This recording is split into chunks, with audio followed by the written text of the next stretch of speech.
Amazon shares today after that news, the tech giant saying its cloud service has recovered after a disruption degraded operations for customers, including government agencies and financial platforms. In the pre-market, that stock was lower. We are up about 0.4% in what is an up market, it looks like, according to futures. So let's get more details now on what could be a troubling development. Joining us is Bloomberg Tech co-host Ed Ludlow in San Francisco. So AWS accounts for 30% of cloud business. This could have been very serious, no? What do we know? Give us the details.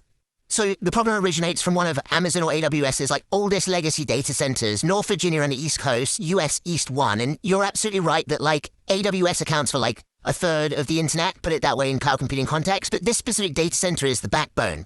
They have something called dynamodb, which you can think of as a large filing cabinet or database. So if you are an app or platform or website that relies on AWS, it's like your data is in that dynamodb database. They basically had a traffic jam.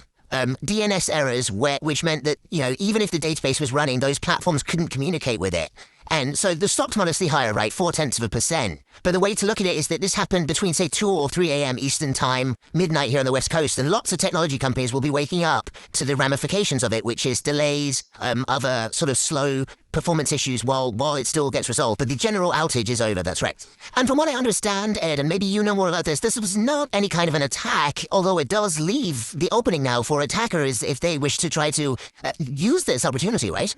Yeah, but there's certainly some vulnerability, and it's a black eye for AWS, put it that way. We're talking about the Amazon stock being up 0.4%. The market is calm, but the way to look at it is AWS is the majority of operating income. So reputationally for Amazon, it's notable. The very simple explanation on a DNS error is that the DNS converts things that you and I could read, website addresses, into IP addresses. And that's why the point about DynamoDB is important. Even if the database with all of these platforms' data was up and running, those companies for a short period of time had no way to communicate with them, which means retrieving data is very difficult. That is the basis of the internet, retrieving data and putting it in another place. So operationally, it had big ramifications globally. For